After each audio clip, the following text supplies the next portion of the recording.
गुल, मैं आ गया हूँ। तैयार हो ना? मंगनी की खरीदारी करने चलते हैं। हाँ हाँ, लेकिन मैं काम कर रही हूँ, तुम आ जाओ, मैं किचन में ही हूँ। ठीक है, आ रहा हूँ।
अजीब बात है, अभी तो दरवाजे पर था, अभी तक अंदर क्यों नहीं आया?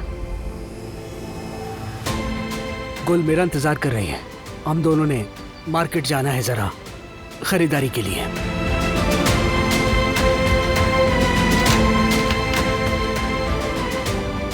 साले, मैं वेट कर रही थी, अंदर क्यों नहीं आए?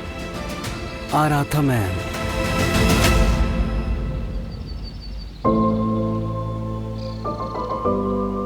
चलो अंदर आ जाओ।